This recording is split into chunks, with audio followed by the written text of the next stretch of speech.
Okay, hello everyone. Back to some chess, some Blitz here. Um, Back to Lee chess. Today I'm gonna do probably another stream later. I mean, there's the Title Tuesday on chess.com later. So I'm gonna probably participate in that event. Let's see. Right now we just want to play here a little bit.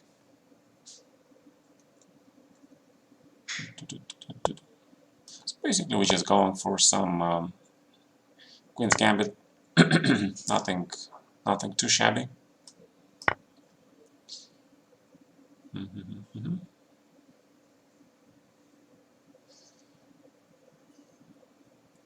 Small advantage for white maybe at some point.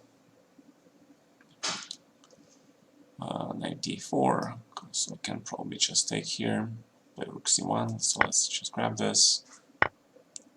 Can play knight b3 maybe, try to go for the, but then, okay, so let's grab this. Rook c1, queen there, bishop e2, queen f3. I don't know, let's just exchange the queens. Although he can probably give me a check here. Yeah, that's the check. No, okay, fine. Hi, hello to viewers. Hello to everyone. If he plays this, then I have to play f3 probably. And try to go for this sort of position. c1, rooks on the open files. And we have already 2 viewers here today. That's good. Thank you all guys for joining, playing some and streaming some chess. Don't get much, so not getting too excited here. Pretty standard game. 4, putting the bishop, the Catalan bishop on f3. Hi guys, всем привет. Да. So the Catalan bishop goes there. Bishop f3 is probably bishop c6, so let's play h4. Well, check is also not bad. Also e4 looks good. Yeah, trying to push that pawn as far as possible to e5, I guess. So why not? So let's play knight d2, trying to create some of that knight c4 threat. Curious what my opponent's gonna do here. So he wants to play this position. Okay. Bonjour. So we have Russian, French, English languages today, yeah? Nice. Welcome to everyone. Welcome to the channel. Gonna play some Blitz here, and then I'll have probably several streams today because there is a Title Tuesday thing, right? So have to try to play there. So let's see, knight f3, taking away this d4 square. Black is actually playing pretty accurately here. So not many targets we can get. We also have Chinese, I see. Okay. Chinese. Well, not much we can do here. Black controls all his major squares. He wants to play b4, so it's probably a good idea just to repeat the position. Right now I don't see how I can improve my position any further. So I'm pretty happy with the draw. Okay. I don't think he can refuse. Right. Alright, so pretty good game by black. So let's try my trusty hippo. Let's see how my opponent plays here. 6, d6. All pretty standard. a6, h6. Preventing bishop h6, so waiting for white to commit his structure, to commit his pieces. Let's see what he's gonna do. Can we challenge you so you can whoop some? Well, feel free to challenge, sure. I'm gonna play you guys, and then hopefully. So b5 is looking okay. So black is probably, white is going for that standard thing with the c3. So that means I have to go c5 here. Probably exchange this pawn. No, I don't like it. Okay, but let's play a5. Again, white is pretty solid here. And I probably need to exchange this bishop because I don't like this bishop. It's pretty strong. Because he controls a lot of squares here. So let's get that bishop. Rook d1, queen c7, all standard, getting away from all the pins. Hi guys, we'll be playing Title Tuesday. Yes, I will be playing it, I will be streaming it, so so you guys get to watch some real fun. Also today are some other matches as well in progress. Now there's the question, should I take with the a pawn just to keep my options open, just take with the c pawn and keep the structure the way it is? Not quite sure. Okay, but let's take with the c pawn. I can't really castle here, so that's a problem because of bishop h6, right? So I have to be careful here. b3, pretty standard move, I guess. So I probably have to play h5 here, though I'm not a big fan. But let's see, h5. Try to get castling rights, right? So bishop g5, and if I play f6, let's keep this position semi-closed. You prefer closed positions? Yes, I prefer closed positions. Especially if they are good positions, yeah, why not? And I'm gonna try to see, so I have to play e5 here. Then I'm gonna try to castle and see what I can do here. So let's take, and just play castle. So I give white a lot of squares, I give white a lot of lines in the center. I don't think it's quite that dangerous yet. I probably need to work on improving my knight on d7. I'm gonna do that, I don't know. Let's protect the king. Make sure the knight can get to f8, to e6 later. So let's do that. Let's put the knight to e6. Also, see, I'm trying to cover all squares, all the key squares here. Probably another good idea would be to exchange pair of rooks, because rook on a6 is really not doing much. So I'll probably play rook c6, knight takes, and rook d7, exchange all the heavy pieces. It is 1 AM. I'm on sandwich. Should I get out of bed and have a sandwich? You should most definitely get out of bed and have your sandwich. I'm not going anywhere. Right, so knight h4 is kind of interesting. Can take with the queen right now. And play queen d6, I guess. I have all the squares under control at the moment. Queen e2, I'm not sure where this queen is going, but let's play knight e6. The knight is going to f4 or d4. Okay, this move I see. So probably have to take it. Then knight f5 is coming. So I have to play knight d4 probably. Knight f5, take. So let's play knight d4. Let's take knight of f5 square under control, rook f8. Get this rook out. And try to bring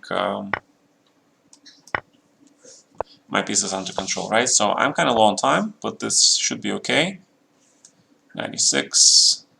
This knight, probably.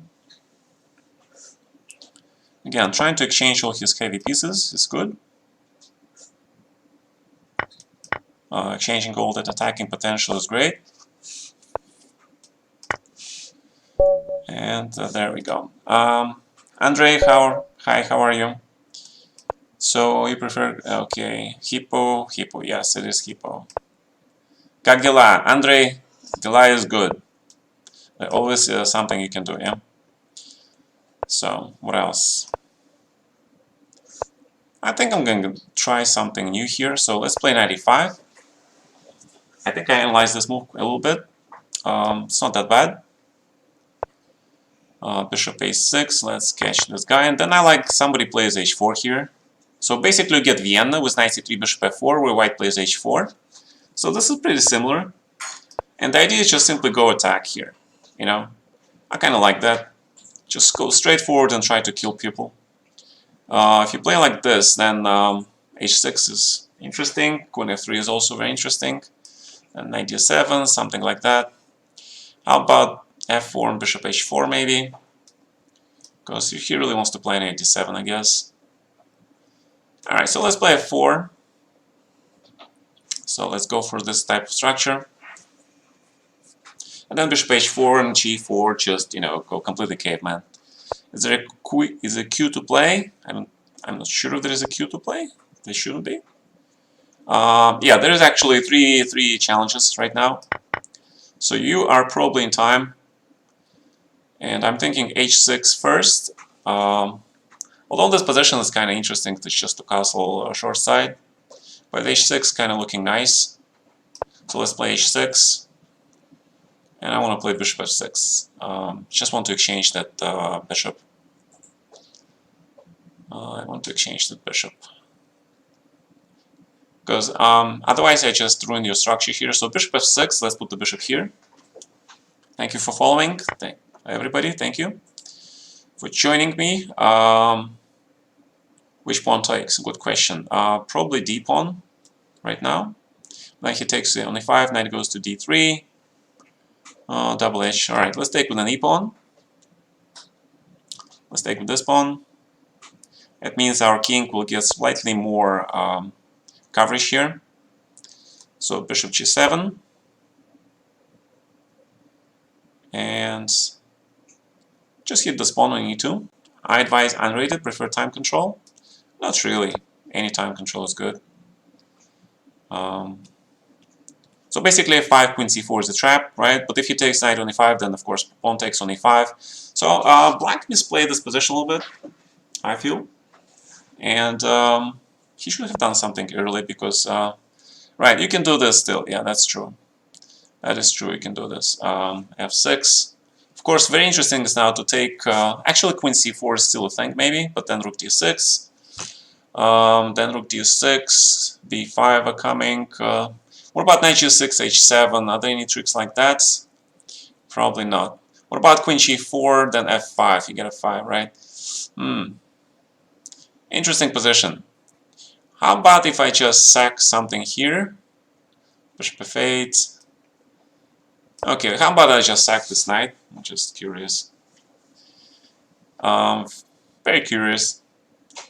Queen g4 looks fun. Yeah, it does, but he plays f5, right? So if he takes on e5, then I definitely play that move. So let's grab. And I probably have to play g4 here. But maybe it's a tiny bit too early. So let's play rook d1. So he probably played this correctly. He does have to do this. I have to open the files. And he wants to exchange. Okay, let's exchange. Grab. This pawn grab. Then king f2 with the rook on g1. King f7. My bishop is kind of out of the way, yeah? That might be a problem, yes, I agree. That might be the problem. That might turn out to be a problem. Okay, so bishop f6. That's fine if you want to exchange the rooks. It's good for me. Take, take. Rook goes to g7. I sort of get this h7 pawn. This probably looks like a draw. I mean, I should probably exchange this h pawn for some of the central pawn here. Why rook d1 first? I'm not sure. I felt that I could play c4 there, but I don't really see it now. So maybe that wasn't the correct choice to play. So a4, king f4, grab this first.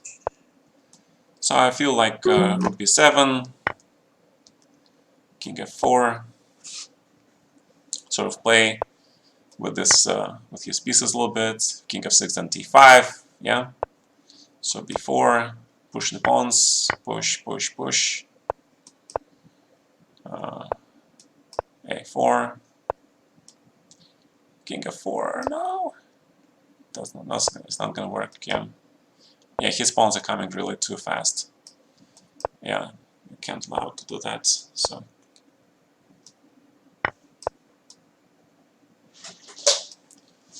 Can't allow that to happen.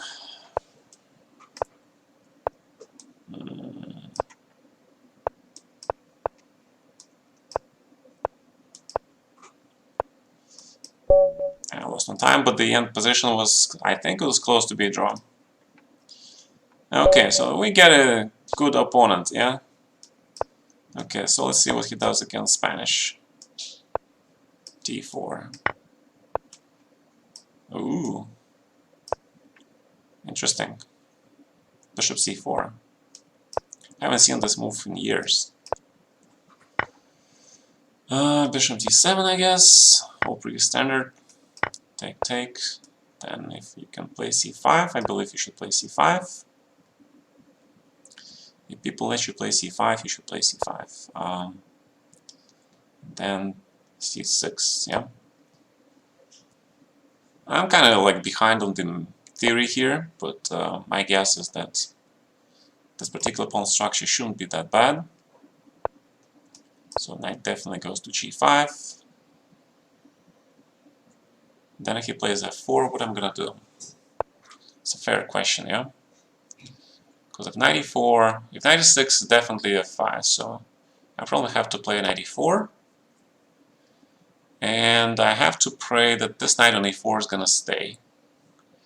New to this channel, can I please get a shout-out? Shout-out! Dude, alright. Welcome. Welcome, newbies. Grab. Bishop e6, g4. Maybe e5 first, yeah. Prevent all that b4 stuff coming in. So this is a pretty close position. I would say black should be equal here. Should be. G4, nice move. Nice move with the knight g3 coming probably. And if I take f5, so I cannot do that. So let's play f5. And queen d7, I guess.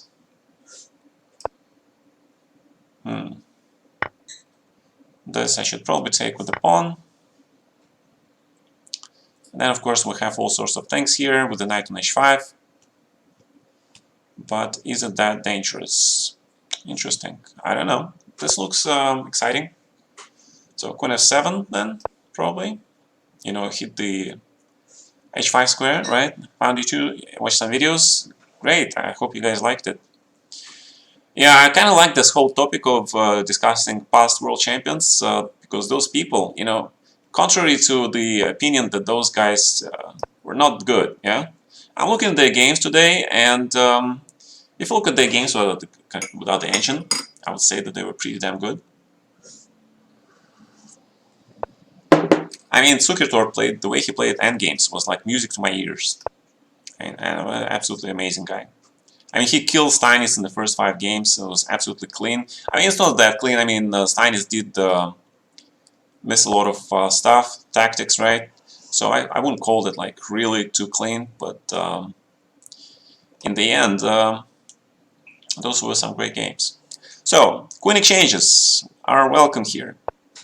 h4, queen exchange, a4. Make sure we open the a file for our rooks here. Then we can probably think about bishop e7, bishop f7, bishop h5, yeah? Or we can add pressure to this b pawn by playing bishop e7, rook b8, and hope for some tricks along the b file. And then, right, we can do some pin damage. So, check first maybe, but why should I? Okay, let's play here. Knight probably goes to c1, so he has to do this. So rook b7. Try to get this rook to a7. We'll pin this rook on a1. And now we're threatening to take on b3 because he cannot retake with the pawn, right? So that was... so we can see my opponent is slightly swimming in the endgame. right? Are you going to cover the great classical players like Rubinstein? Yes, most likely. But first I want to cover the possible championships.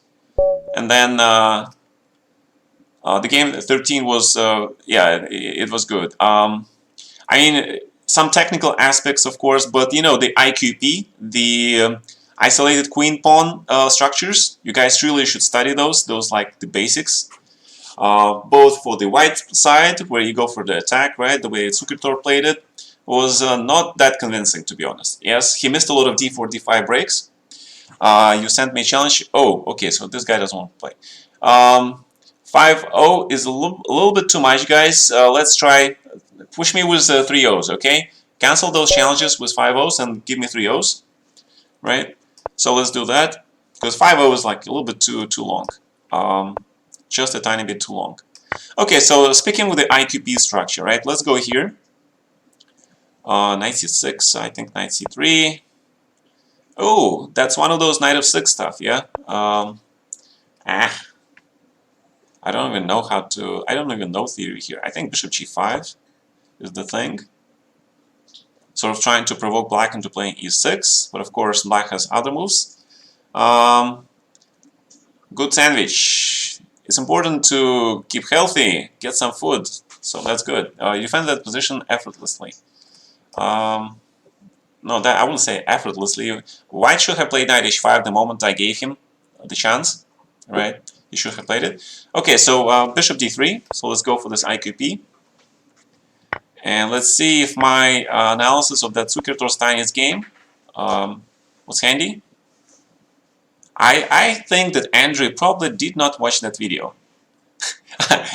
I have the suspicion he did not watch that video. Also, you guys probably remember my games when I was younger, yeah? I played Karpov and then I played Nigel.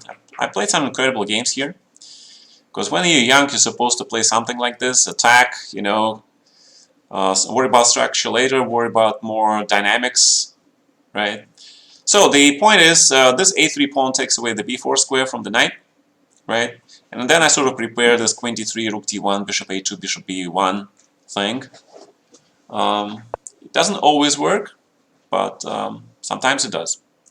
So let's see, b5 is probably correct. So I'm gonna play bishop. I don't really want to play bishop d3 because my plan was to play bishop a2. So let's play bishop b3. Now queen d3 should be doable. Gotta endure sandwich, can't be bad. Yeah, what are good plans for white? Centralize, put your pieces in the center, go for mate. I mean, that's the basic plan I can give you. That's probably the best I can do. So, rook e1, knight e5, bishop on b1, provoke some weaknesses, you know, then go for the kill. Okay? And that is the basics. Also, of course, watch for potential d5, d4, d5 breaks. Yeah, those two are important. With the bishop on c2, though, the d4, d5 break is not very likely. But with the bishop on a2, that's more over the thing. So knight e5, let's try to exchange this guy. Because knight on c4 is kind of badass. So make sure we don't blunder our queen. The question is where the queen should go. Where this queen should go. It's a good question. Probably h3, right? Keep some attacking potential there. So Andrew is trying to exchange pieces. Pretty smart. Smart strategy. But of course we do not exchange those pieces. And knight e4 looks good, right? Since we don't want to exchange pieces. And I have an idea that I want to try. And I have an idea. So let's see if it works. Yeah, my idea was to play knight c5. And welcome, 3-0, I don't care, rated, unrated, this is not ELO, right? This is not a rated tournament. It's rated in League Chess, but it's not rated ELO. So, I don't really care. I mean, you lose some, you win some points, doesn't matter. So, we got centralized rooks, we got pretty good pieces. Black cannot really take this knight, take this pawn, because that will leave his his squares, the dark squares, in a huge thing. So bishop c1, I don't really want to play. Knight a4, knight c3 is very interesting though. That's very interesting. Also, I can probably play rook b1, but that kind of looks bad. Queen c3 looks interesting, but then rook b8, yeah? Rook b8, and I'm not sure what I'm gonna do. So, alright, so let's play rook b1 for now. That's not kind of the move I really want to make, ideally. Ideally, I want to keep my rook in the center. And welcome guys, welcome to the show. Welcome to the stream. So let's start hitting some pieces here. And I want to put my bishop on c3. And thank you for the piece, I mean. Okay, great. Okay, so today later I'm gonna play in Title Tuesday, which they have done weekly. I think it's a great thing. So kudos to chess.com guys for that. They have broadcaster prizes, they have women prizes. Unfortunately only titled. So not everybody can play there, unfortunately. Oh, it's my move. Okay, so let's go. So let's go. Let's play knight c3. Let's play something unorthodox. f4. Knight f3. Hikaru is playing. Probably. I think everybody's playing because everybody's staying home anyway. Knight e7, and let's play. Ooh, e5 is interesting here in this position, right? Blah blah blah blah blah, and then boom boom boom. Interesting. But maybe okay, maybe not right now. So d3, play this nice move. Queen e1, which is pretty standard, right? And but if you play something like that, then I can probably play f5 here and go for that queen h4 trick, right? And if you play here, there were some tricks I remember. Oh, I'm trying to remember what was the thing here.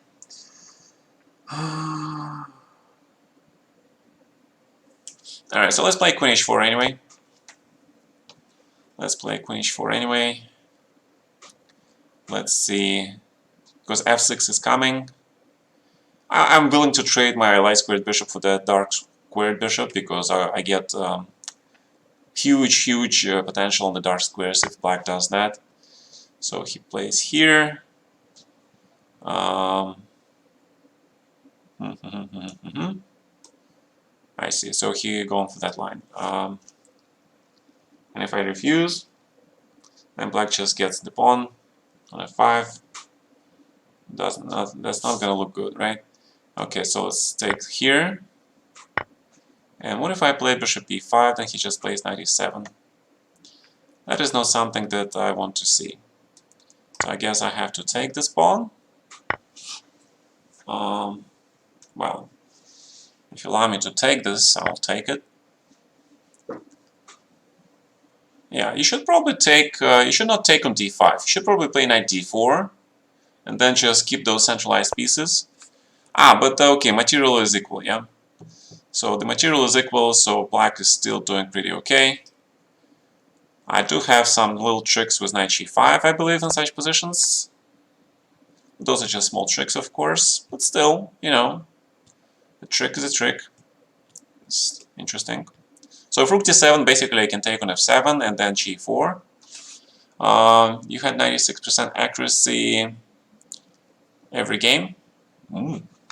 Good. Statistics. We love statistics when it's good for us, yeah? However, when it's not so good, you know, it's like we always say, statistics. Okay. So it goes both ways. So let's play g4 immediately. I'm blundering stuff. Okay, right. But I have an intermediate thing here, which is no, it's not intermediate. Okay, so let's grab this and just grab only 5. Yeah, that was a mistake on my part. The good thing though is that black can't really recapture only 5 because that will ruin his pawn structure. So I would say the game is still pretty close to equal.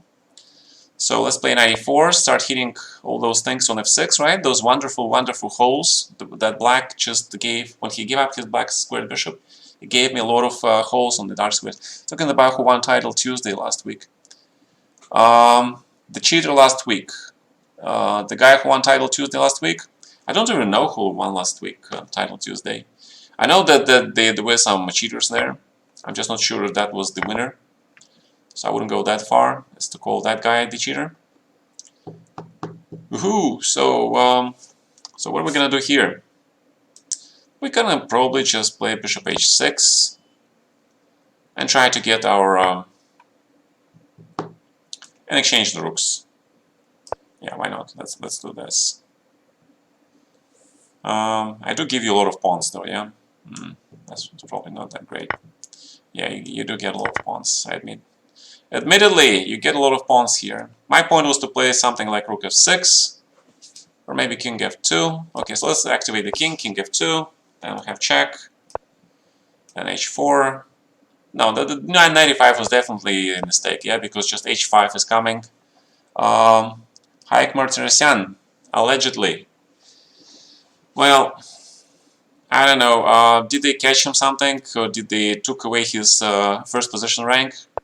If they took away his first position rank, that usually means, yeah, they caught the person cheating, but if they didn't, then he was not cheating, I guess? So, okay. So I'm not sure. Oh, no time. Okay, so let's play this move. Grab this bishop. Time is a factor. Okay, so we keep grabbing pawns. King f3. Grab. Yeah. Yeah, okay, so, yeah, no thematic stuff, right? Your opponent was expecting king e2, but okay. Thank you, Vlad. Oh, you're on the stream. Thank you. Yeah, you played great opening. I like that. But then, yeah, bishop takes e3. Probably was not the greatest move. And of course, you allowed me to take on d5, maybe. Or maybe that was equal position, but okay. Again, yeah, because after you gave up the dark square bishop, that f6 square became kind of iffy, right? So, so we see here standard French was knight f6, bishop e7. Interesting. And old school people, of course, play a long castle heel. They just go for attack, yeah. So let's do that. So let's do that. Let's go for an attack. That's interesting. If the Super Maru guy is in the chat, are you in the chat, dude?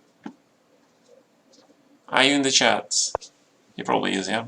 Just lurking. There's some shy guys out there. Okay, so h4. Yes, I see you. Okay, good. French, you brave soul playing French against me. Yeah, brave soul. I absolutely love when people play French against me, because it's like so cool, especially when you play something like knight b5, full block black pieces are completely tied up. Yeah, and then just g5, you know, oh my god, and you just take everything here because everything is tied up. Yeah, yeah, yeah. Sorry about that, dude, but knight c4 was not that great. So you know, check some theory in this line. If you're gonna play this, then definitely don't play it with the bishop e7. I think there's bishop c5 or some a6 lines. So try those, okay? I think those are better for black. Or if you're gonna play this, then play the Bareev. Check Bareev game on this line. He was pretty good. I couldn't beat his French, I remember. He was really tough. And Bareev was a great expert on this line. Because French is not very popular these days. French is not very popular, for a good reason.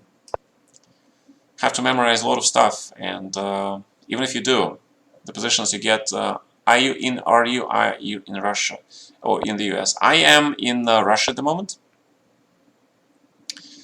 Not quite at the moment. I've been in Russia for the last 4 years because I married a wonderful Russian girl, and I'm staying with you right here. And the other good thing, of course, is that my mom lives here in the same city, and I didn't know my mom for the first 30, I would say even 35 years of my life. So it's nice, you know, to meet your mom finally, to talk a little bit. Yeah. So if you want to just play the Caracan, if you want to play the French, just play the Caracan. Dude, that's just mean. Yeah, that's just mean. For beginner after e4, French is a no-no. Well, you should start with Sicilian. You know, be bold. You know, go for Sicilian. Or you should, or the alternative is of course to go for the classical openings like Spanish. I mean, I started with Spanish. So Spanish, something like Archangel or Open Variation. Those are pretty good for your basic understanding of the game. So those will be good. They will give you understanding of dynamic structure and everything else. So I recommend. Yeah, so this is definitely not something that you want with black to do with black in the opening. Yeah, you played 96, 95, bishop e5, developing your pieces b4, everything else. That is not to be recommended for sure. And king is now stuck in the center. Yeah, so not to be recommended. To always end up worse in the hippo. Always end up worse. That's quite a loaded question. I don't say I'm always end up worse. It depends on the definition of worse. I have less space, yes. I have comfortable development, I would say yes. The only problem is that in the hippo you have to be very attuned to the plans of your opponent, right? And you develop your knights and bishops accordingly. And you also have to be very careful with your structure, because while your structure is very adaptable, you have to watch out for those breaks. A lot of people love to break just to do any breaks in the center, like e5, d5, and then you have to be comfortable with those positions. Sometimes you can just, you know, ignore it, close the centers, but sometimes you really have to, you know, dance around and get the squares, okay? Still after something like 2000 elo? No, not really. Not really. See, that was a different era. In the old times, yes, but in the modern times, when you have so many databases with access to a lot of games, you have grandmasters explaining your stuff, right? Easy things to learn. But yes, you need to start studying with the easy things. What would be easy thing in Sicilian? Well, I don't know. C3. Well, sounds good. Or you can do Spassky. He played all his life that close Sicilian thing, right? So you can do that. So, but yes, okay, yeah, okay, fine, I agree. Do the Spanish. It's classical, close position. You don't lose immediately if you blunder something. So that's probably a good start for beginners. Okay, so I'm talking here, and I should be demonstrating how white is clearly winning here, but I am not for some reason, even though I'm queen up. Okay. I mean, obviously white is completely winning, but we have some work to do. I have received 100 messages today. Thanks for answer. How about Austrian attack in hippo? There is such thing as an Austrian attack in hippo opening? My god, I have no idea. I thought hippo was just hippo by itself. I didn't know there were Austrian hippos. Okay. So today I'm gonna stream for a couple hours, play you guys, and then I'm gonna take a break because the title thing is at 8 o'clock, 7 Central, right? So I can get like 2-hour rest before that. So we have another hour and a half. Ooh, Chepanenko. My favorite Chepanenko. Yes, I think he meant them separately. I feel like my version is not enough. Well, again, I played a lot of hippo games. Try to. I'll play next game hippo. I'll try to explain what I'm doing. So try to basically, whenever you trying to study the opening, and when you go on all the games of the high elo players, you try to note the tricks they do. would ask yourself the reason why do you do this sequence of moves or that sequence of moves, so why they play this move. Hippo is very important, again, squares, development, and ability to figure out when is the good opportunity to play either breakthrough in the center or you play on the flank. Because you can play both the king side flank and queen side flank, and it might be a little bit confusing. So yeah, it's not the easiest opening. It's not the easiest opening, but I like it because it's definitely takes my opponent out of the book. He gets the center, but then what, right? So then he has to make decisions on how to proceed with his game.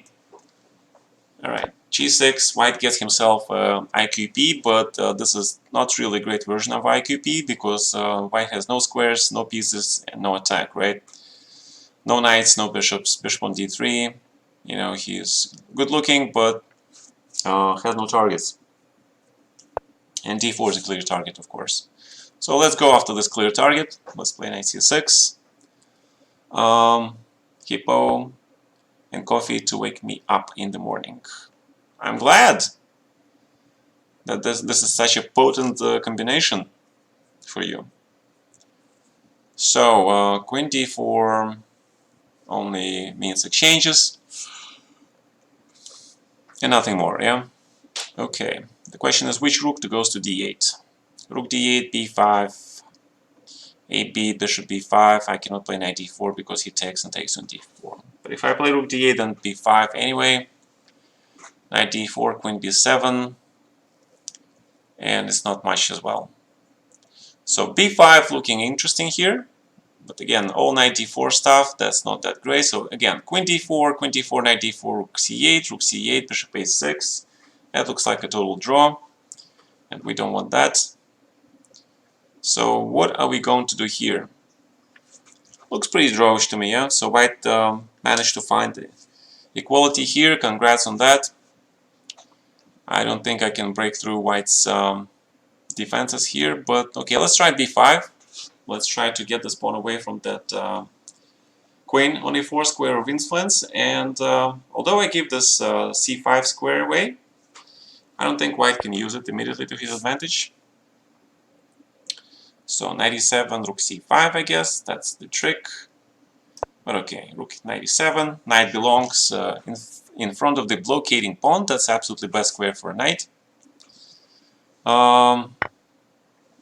Yeah, you definitely don't want to take on c8. You should play rook c5 because that's the square. That's the best square you got. So you need that square, okay? So next time, play rook c5 because that rook also sort of attacks the d5 square, and I cannot take the rook because probably not in this particular position. You were afraid of taking bc5. You know, that leaves you with those hanging pawns, but I think hanging pawns are better than the isolated pawn. So that will be improvement to your structure. Good morning for you, I guess. It's almost 5 p.m. here for me. So it's good afternoon. t5, there is no threat. I can probably just grab this pawn for now and attack the bishop, right? Because this is a pin. So instead of d5, maybe rook d3, just try to hold on to those pawns. I mean, it's not easy, I know, but it's not a bad solution, I think. All right, so let's grab this. Grab. We're gonna go pawn grabbing here. Okay, I like this move. It was not a bad idea by white, but okay. And we have a lot of extra pawns, winning position. So just d4, push the pawns. Thank you for following. Thank you for joining. This looks like completely winning position for black, of course. Just pushing the pawns. Oh, but I'm low on time, I see. I see! I am low on time. Okay, so let's start playing faster. Check. Pawn great. b4, just push pawn. No checks. c1 queen coming. Alright. Okay, so let's go. When you became Grandmaster, was it still International Grandmaster? Yes. When you become FIDE Grandmaster, that's automatically International Grandmaster. I skipped the International Master. I went straight from, I don't know, FM, I guess, straight to GM. Because I was, in 1989, right? I was just a kid with 2300 ELO. And in the next year, I was 2650. It was a huge jump. Huge jump. No, because at that time ratings were calculated only, I think, twice a year, maybe once a year even. So basically I was playing with my 2300 in all the open tournaments, and despite me winning a lot of points, you know, I still played more tournaments, so that was a huge thing, right? Yeah, right. You can check it actually on my historical chart, I guess. So that was a huge thing, right? E4.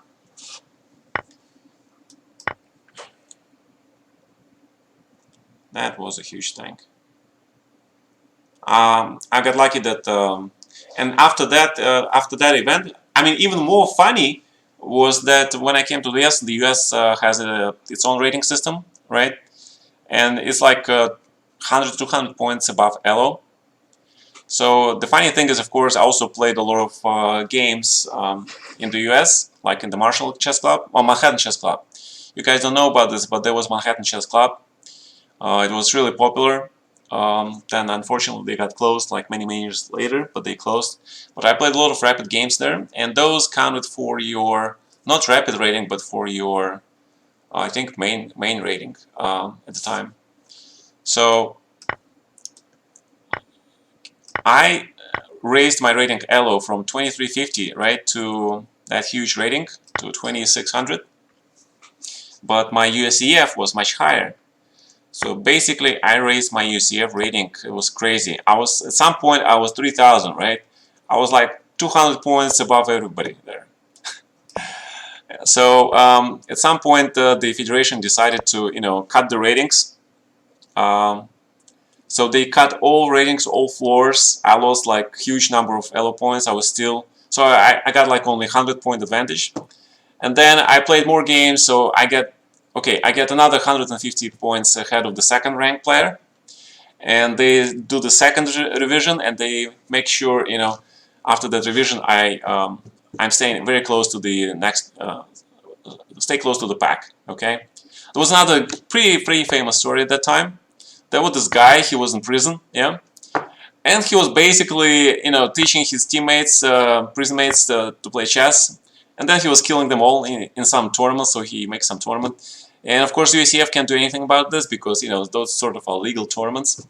But he got second rating in the US after me, so that was pretty funny. Yeah, those were funny days. Okay, yeah. So and he was also the reason why they had to do those huge rating cuts, because people started complaining like how can you allow this guy, you know, to be second rated in the USA. Yeah, you can call us. I don't. You can call us farmers. It's just like, you know, the rating system was imperfect then. Way imperfect. I don't know. Just centralize your rooks, I guess. Um, yeah, but those are some funny stories. Just, you know, trying to remember them, you know, many years later is just a lot of fun. Was it prison guy Claude Bloodgood? Yeah, I think something like that. Not sure. You can look it up. Yeah. Did he ever get out of prison? I'm not sure. That'll be interesting. Yeah, that'll be interesting.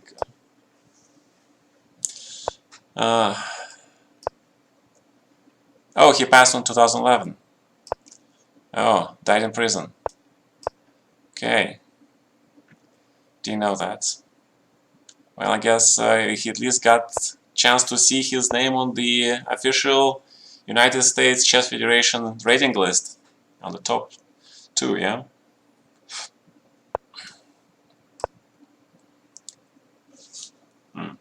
Maybe. I don't know. I haven't studied his games, I must admit.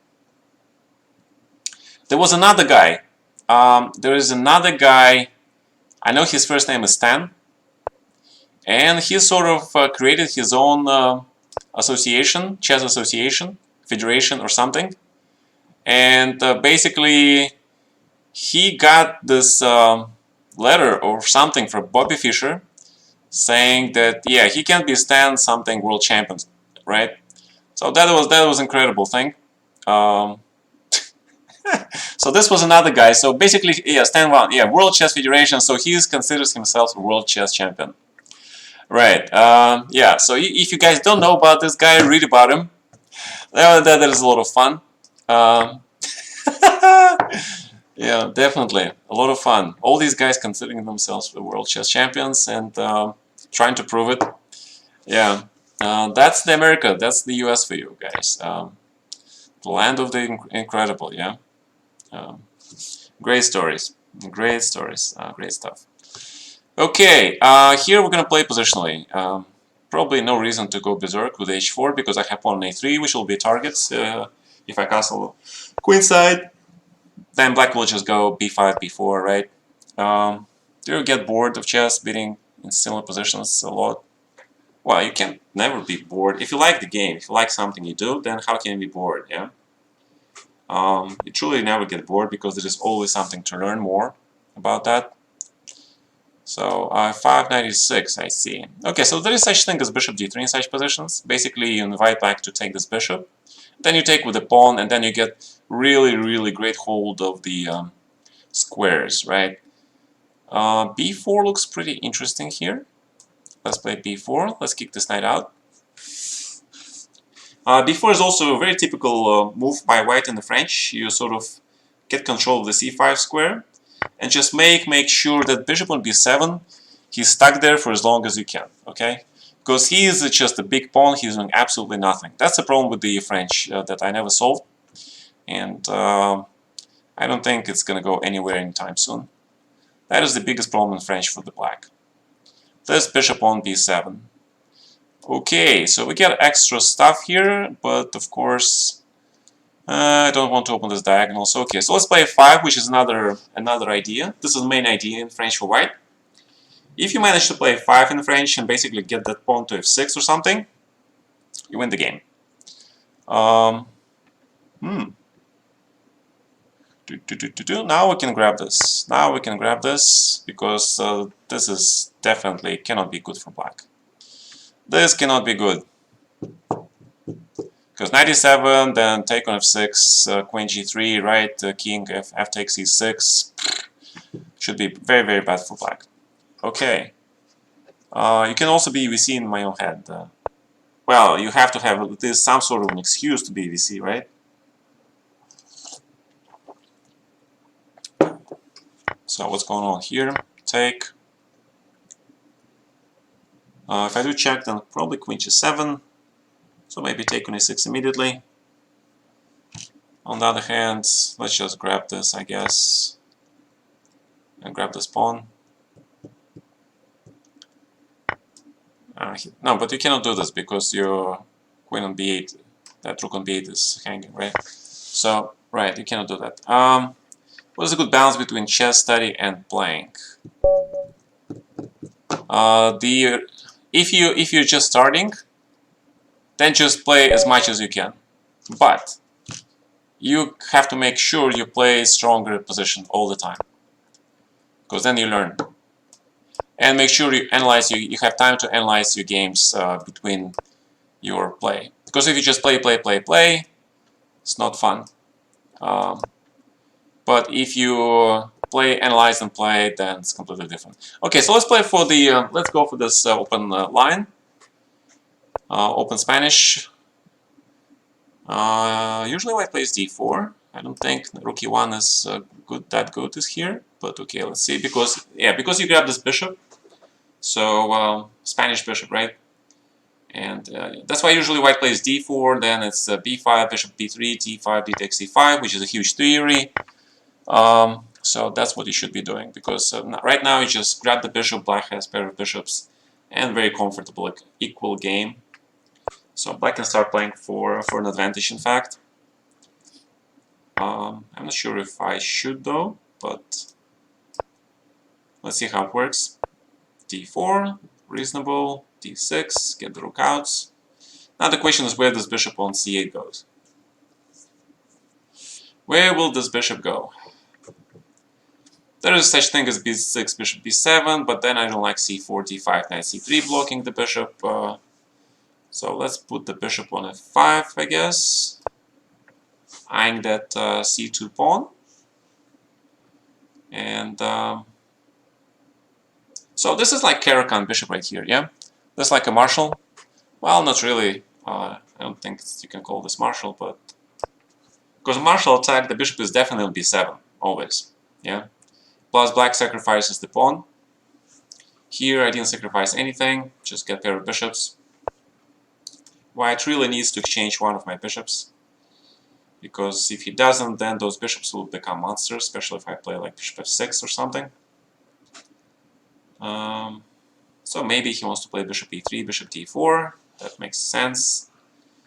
Okay, right, that does make sense, okay. But you cannot play bishop d4 immediately, right, because of rook e1. So you have to waste another tempo, playing queen d2 maybe. And then even if you play bishop d4, that pawn on c2 will be hanging. So far looking good for black. Two bishops, what else? What else? Well, two bishops is a good thing by itself. Two bishops is a great thing by itself. Okay, so let's play h5. It's a luft, right? Creating that h7 exit for black king in case of all those back rank things. But also sometimes you have this h4, h3 thing. It's like sort of a noob move. But you see, if you guys watch a lot of Grandmaster games, they always play h5, h4 a lot. Especially if you g6, right? Hippo Magnus got a game. Can you analyze? Yeah, I'm gonna do a video series on the Hippo on my YouTube channel. If you guys really want, if you really want, I can probably try to do it next. I mean, yeah, I mean my next video. Because so far I've been doing only the World Championship series. And there are so many games in the World Championship matches, I'm like not sure if I can. But here, let's do this. This looks very interesting because my rooks are, you know, pinning his pieces down, and it looks pretty dangerous for white. So now you have this rook e4 coming. Looks like a huge threat to me. I'm not even sure white can survive here now. So queen g4 check, of course, is another threat. So queen g4. I don't know, what are you gonna do? Rook g1, I guess, yeah? Rook e4, knight f4, something like that. Well, alright, so queen g4 check.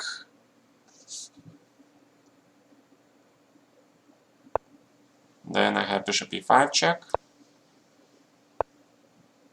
But if you do this, I take on e1. Right? This is the reason why I doubled my rooks before I sacrificed the bishop. So that all my pieces are in the game, right? Queen f3, h3, yeah, that was interesting as well. Okay, so this is technical winning. This is technical win. Just basically grab this, play g4, bring your king, and it's game over, yeah? Yeah, no need to, do something complex. Just do this endgame thing, and white is completely hopeless, right? Didn't rook just hang? What about rook take bishop and bishop e5? Yeah, but then knight f4, right? He still plays knight f4. Ooh, what's going on? What is going on? Ooh. You guys see this? I think lead chess is down. No, it's back up. Okay, good. Okay, it was down for me. Now it's back up. Alright. Oh, it's down. Not good. Uh, and we're gonna keep doing this. Alright, so let's go to chess.com for a second. Let's see what are the great and mighty champs doing there. The great and powerful Oz, yeah. So we see Fedosiev playing, Michal Sarin, Dubov, Vidit. Actually, there is a chess Blitz tournament happening on Chess24. There are two tournaments. One, the big tournament with the big stars, Magnus tournament, is starts tomorrow, right? But there's also a junior tournament. They're in the quarterfinals past. They're doing the semifinals. They have some pretty cool names. Play Vidit. I don't think he's gonna play me. But if you want, let's Vidit chess. Okay. You really guys want me to challenge this guy? 3. Challenge is not accepting challenges. So see, he's not accepting challenges. Okay, but I can do this thing. Let's do the... Ooh, I know this guy. Oh, but this is a different Butcherov. This is a different Butcherov. I know there are two Butcherovs. Okay, one of is from Siberia, and the other is I'm not sure where that guy is from. I think he's also from Siberia. Okay, so anyway, yeah, so we're going to the Schlachter. Pretty solid setup. Played this all my life. It's a defensive setup though. I used to analyze it a lot and play it for the win, but I haven't looked at it in years. So, can someone provide the Gata Kamsky YouTube channel? Yes. Soon I will be able to give you my channel. You can. You're now blocking the left upper view. Ooh. Oop. Pardon. And let's do it here. Better, yeah? Is it better? Yeah. Okay. Thank you. Yeah, okay. Yeah, because chess, commonly chess, they have different stuff, right? Okay, so queen usually goes to a7, prevent all that c5, knight a4 stuff. I like to play knight b6 sometimes, provoke white into playing c5 or do something about the structure. And also there is small chance of playing a4, right, to break all those pawns on the queen side. Do you accept viewers' challenges on chess.com? Let's go playing real as opponent. Well,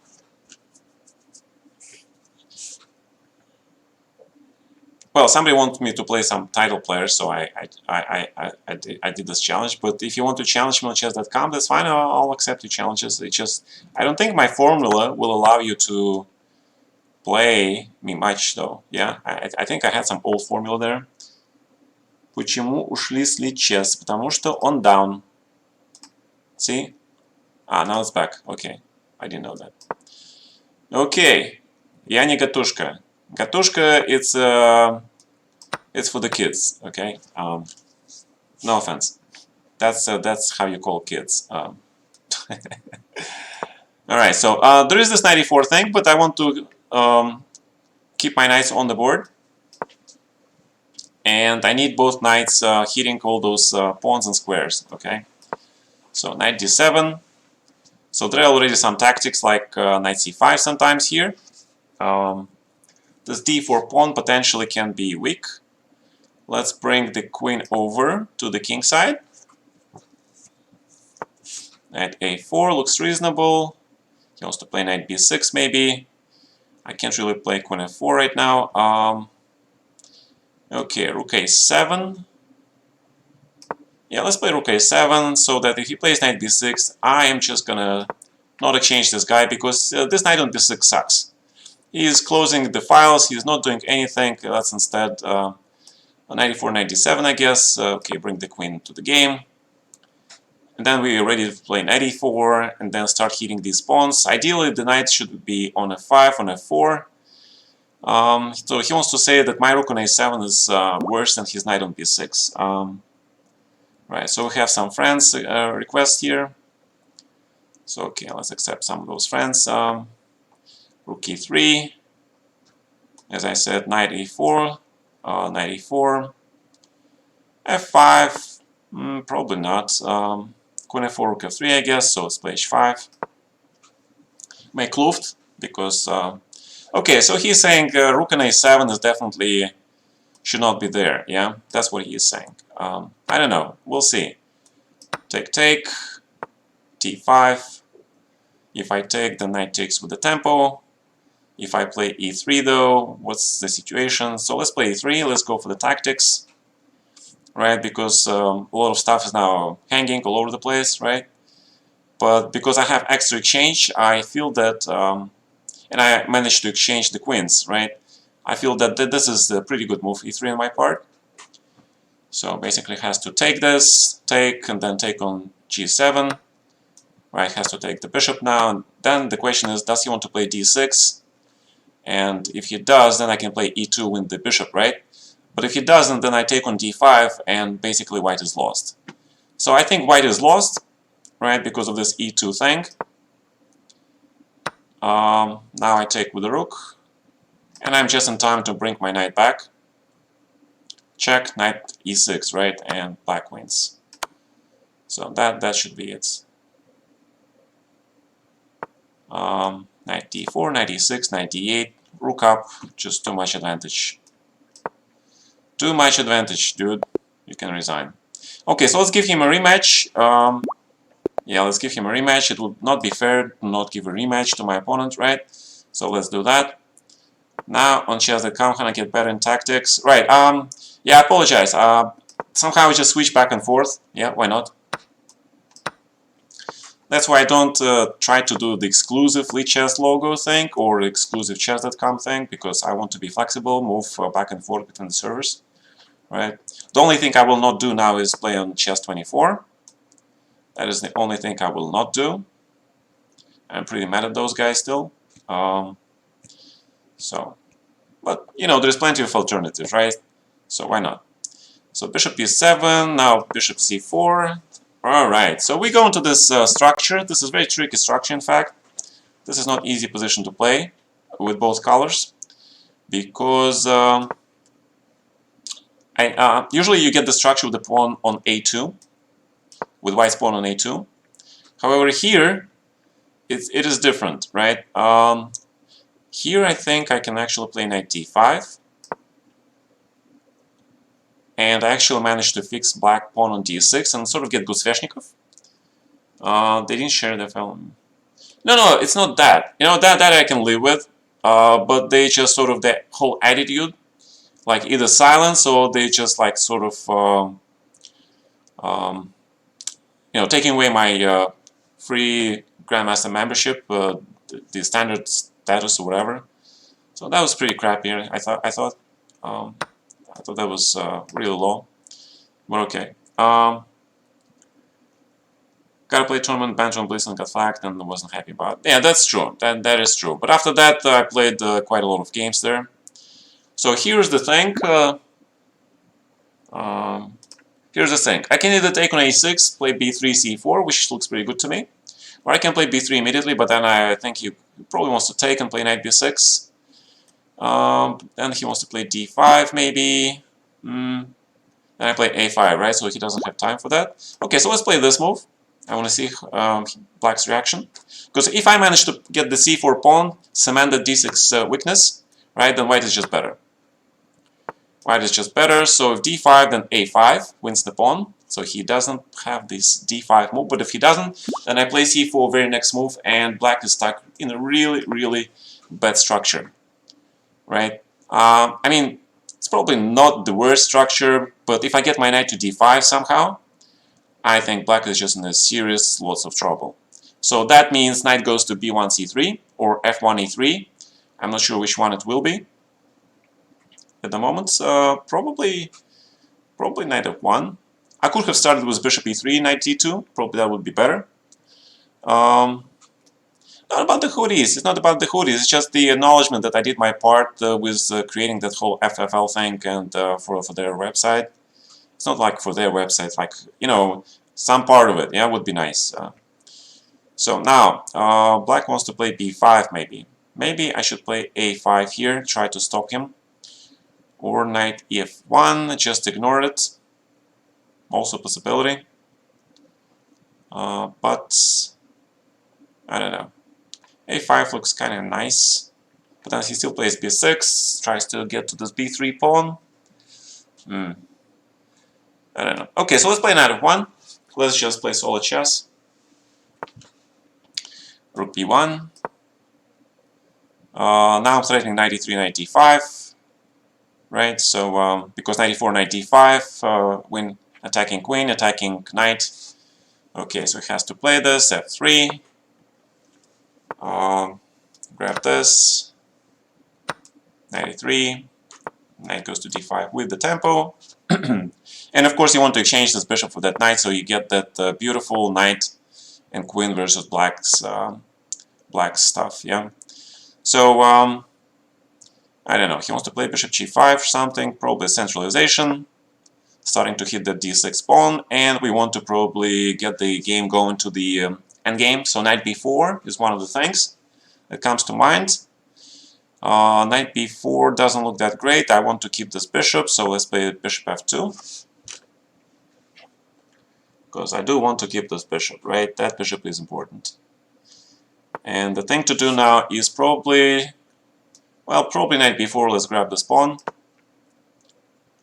Let us grab this pawn. Queen c8, queen d6. Ah, he wants to play e4, I see. That is his plan. And trying to get the thing there. Or also bishop e7, yeah? Tricky guy. Okay, so knight b4 was a mistake. I should just probably focus on making a blockade on the e4 square. That means my rook should go to e1, e4. The second rook goes to d1, or just f1. If I take bishop f4, but I have to take it. I'm not scared of the attack, because knight takes away all those squares from black pieces, from black rooks. Ah, long time. Okay. Being long time does not help. Definitely does not help. One. And he managed to put his bishop there. So let's get our king some room. Let us get that king some room. Let's play f4. Maybe again a mistake. Rook e1. h3. g4. f5. Queen e4.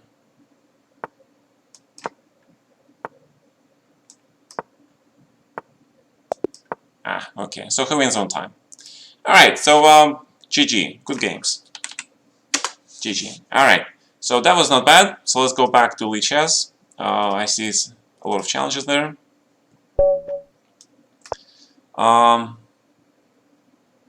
Yeah. Love your stream. Good something as well, but their website said it's normal. The attorneys, if I were their attorney, I would probably say the same thing. So, you know, just ignore the elephant in the room.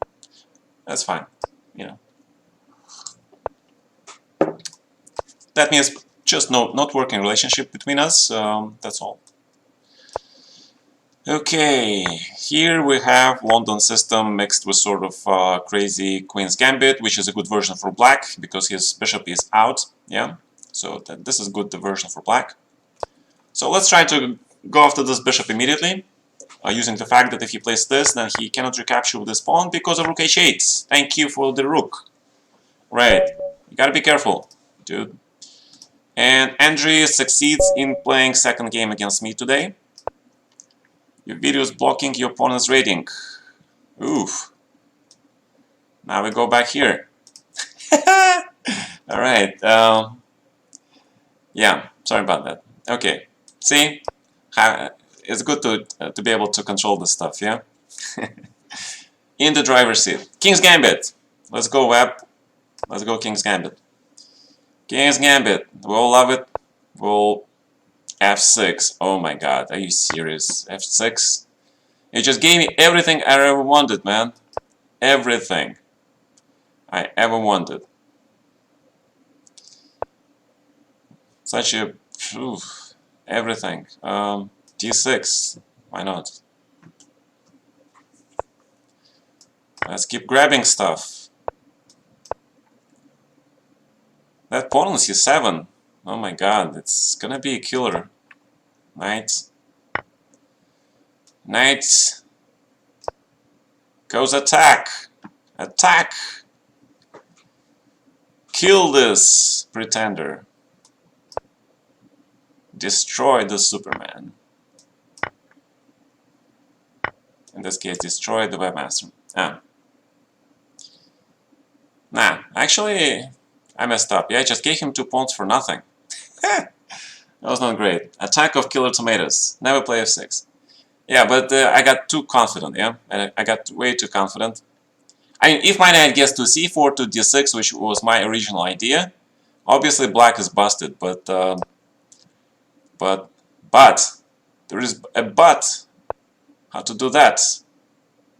So let's sacrifice the 3rd pawn for the greater cause, right?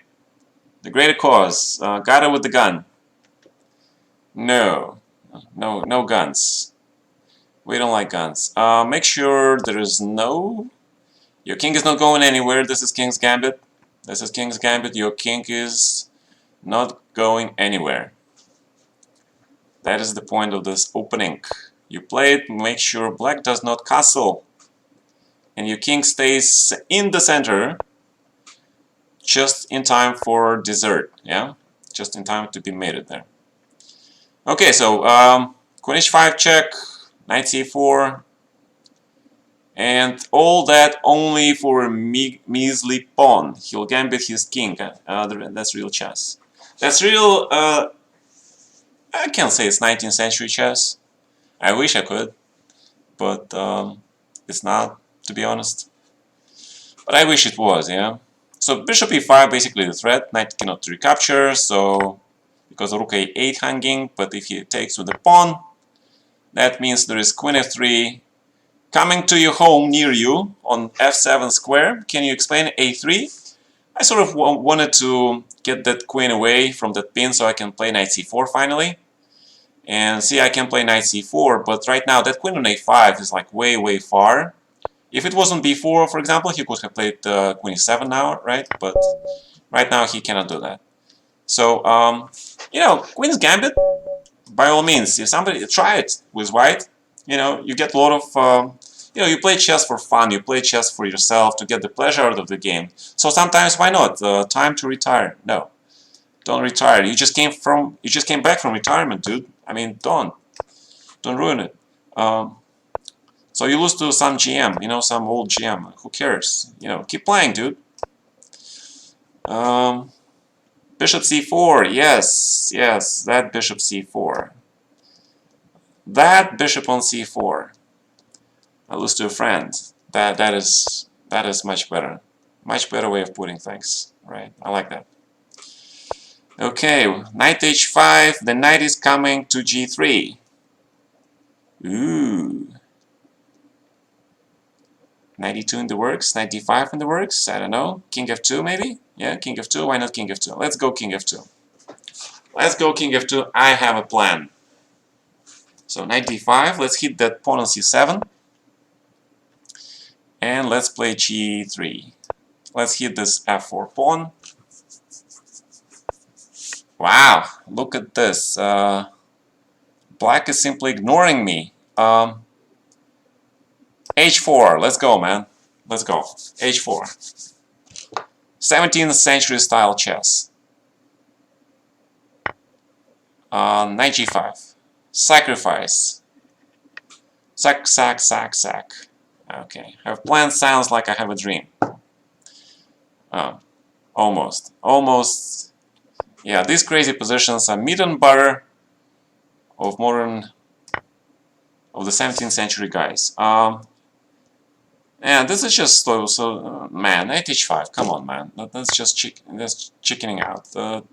No. Knight h5. Just allow me too much. Yeah, I'm supposed to sacrifice stuff, right? You're not supposed to grab stuff. Only I'm allowed to sacrifice stuff in this game, okay?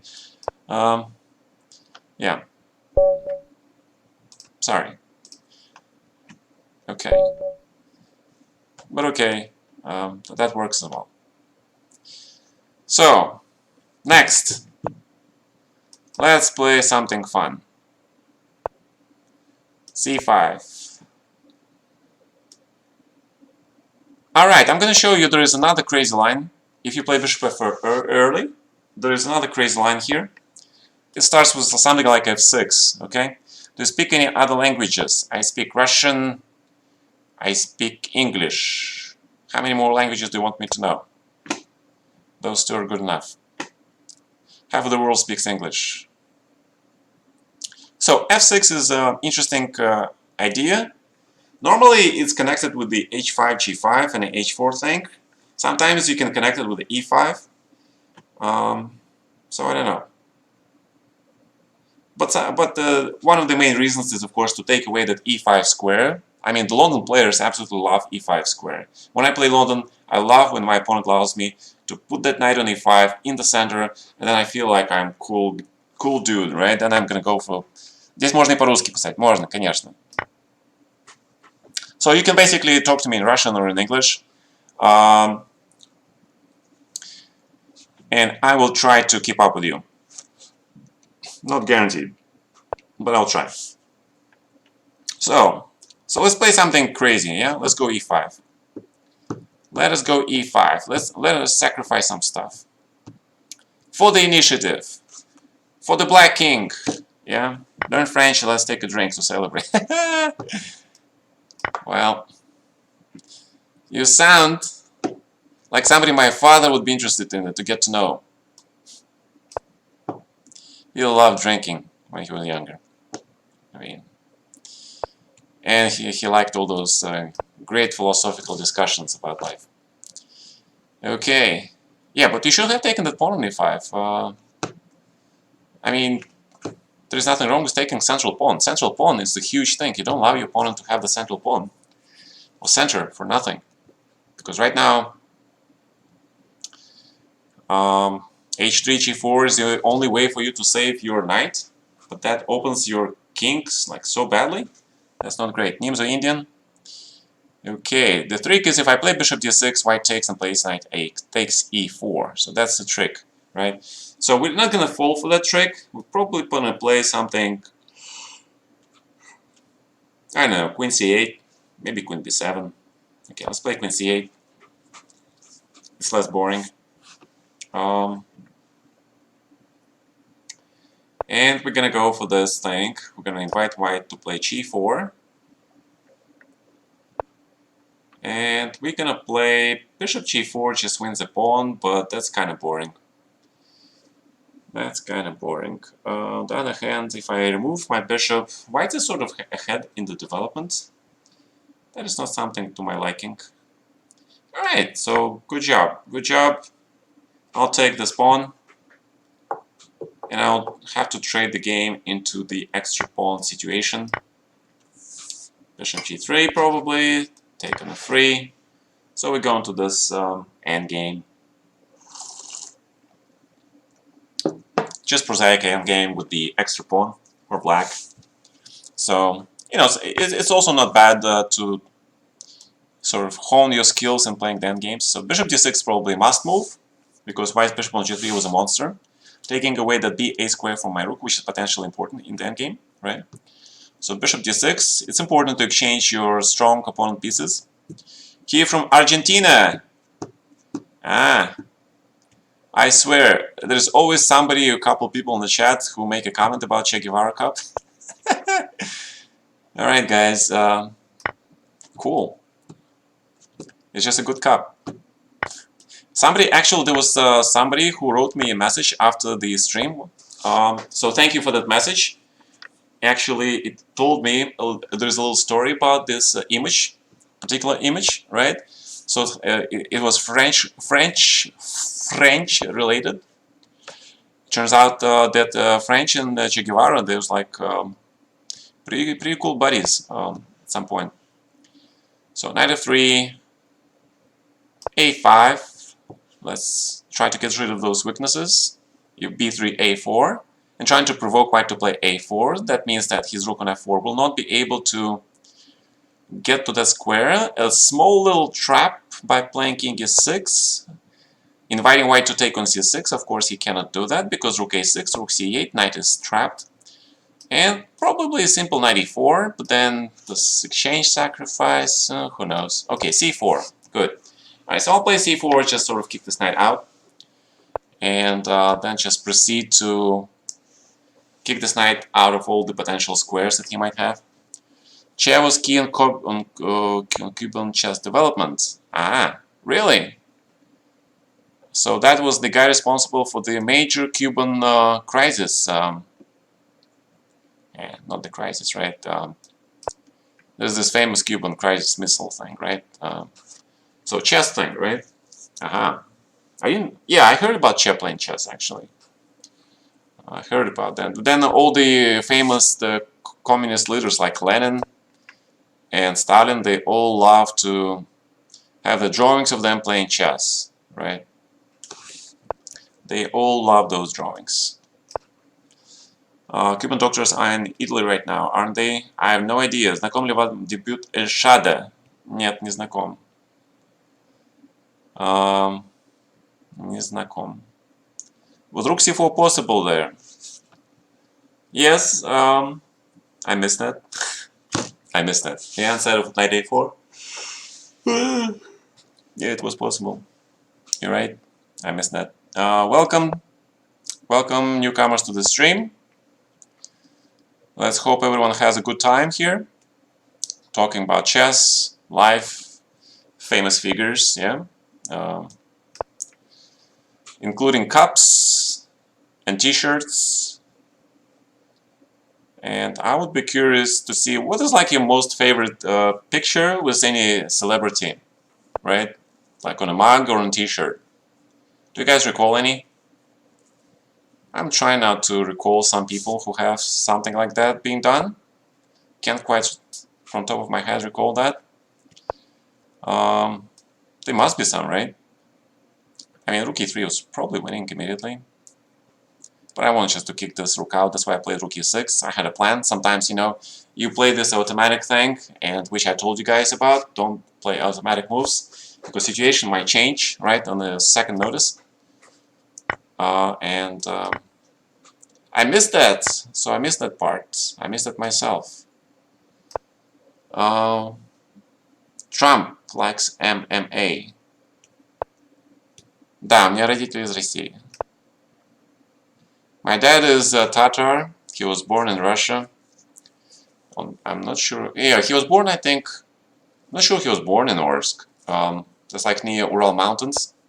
His brother lives there, near Ural Mountains. My favorite uncle. There were 4 brothers. My dad was like the youngest of them. And he and the youngest brother was the only ones who played chess. So originally chess was not my, you know, first profession. When I was like 4, my dad wanted to make me this violin player. Yeah, can you imagine me playing violin? It's like, oh my god. Why? Because there was this famous dude named Paganini. And my dad really loved history, so he read about those famous people. He wanted to be famous, he couldn't do it himself, so he decided to make me famous. But I must admit, my dad was probably a very famous FFL in his own sense. He was, you know, the 60s, the 70s guys. Not sure if those younger of you guys remember those times, but in the 60s and 70s, music was different. It was very, I mean, the mafia thing was the thing, right? Do you remember those days? Even the US. In Russia, it was also. So drugs, sex, rock and roll, music, very popular. Again, you guys recall the Michael Jackson famous video where he says, he's like singing like "Beat It," and there were like 2 groups of guys, you know, gathering, trying to make it to kick each other's ass, right? So those were the times, actually. Those were like the times, and that was the thing. And it was especially popular in Russia in those days. Very, very popular. So he and some kids, so he gathered some kids, and they decided to declare this unofficial war on the drug guys in the Orsk city. It was like a small city, population of like maybe less than 1 million, but still, it was a pretty large city for the Russian standards. So what happened was like for a year, he brought all the boxers, all the judo guys, all the guys, the young guys who were interested, because there was a huge problem with the drug addicts. There were constant abductions, very constant abductions. Basically, if you can go for a walk with with your girlfriend, because there's a pretty good chance there were some drug guys who just woke up, rape your girl, like beat you up, and the police would do absolutely nothing about that. So they decided to take the matter into their own hands, and they started to patrol the streets, make raids. So that was pretty huge thing, That was a pretty huge thing. So bishop b4, tricky. D4, is it the threat? No. Okay, let's go into the endgame. Yeah, so he told me like huge stories when I was a kid about that time. He was really enjoying that time. He actually got into prison because of that, because he just enjoyed too much kicking ass. And finally, the police, they took him. They took a lot of the guys, and the drug guys. They were free. Actually, there was a lot of corruption then. Oh, there is a sun. Okay. The Western wisdom. I don't know, dude. I'm just telling you the real things that were happening in that time, and those were real things.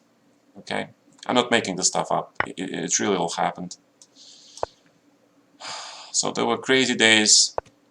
Yeah. So my dad became really famous, for kicking ass, and he was a boxer, right? Okay, and that's why but he didn't become that famous. He wanted to be famous so that millions of people know him, not just like one city. And so he couldn't do it, so he decided to make me a star. Absolutely hated it, but, what can you do? So I've been doing a lot of different things. First I was playing violin, then I was playing this bayan. I'm not sure what this called in English, this bayan. Damn it, somebody speaks Russian here, please explain people what bayan is. It's bloody hell to explain what that damn thing is. It's like really crazy. It's like harpsichord. No, it's not harpsichord. It's like, Jesus, what is the thing? This buttons. You have to press mechanical thing, right? And just absolutely ridiculous. Yeah, accordion. Is it accordion in English as well? I don't think it's the same in English. I think it's different. Oh, it is the same, yeah? Yeah. So, I've tried that, okay? Then finally, I'll tell you this story because you're my faithful followers, and because you're in the channel. So his attitude to life was quite unorthodox, especially after he got out of prison. And he decided, he needed to be less ambitious on the outside. So he went to become a photographer. He hated working for anybody. So he became a photographer so he could make his own money. Everybody needs pictures, right? And in hindsight, it was an absolutely great, fantastic decision because he became independent. He was so he and my mom like basically stayed together until I was born. So later, then they had huge disagreements. So they divorced. Okay, they divorced. I was left with my dad. My sister was left with my mom. And dad decided to do his own upbringing for me. and he decided to live the lifestyle of both playboy and the famous dude.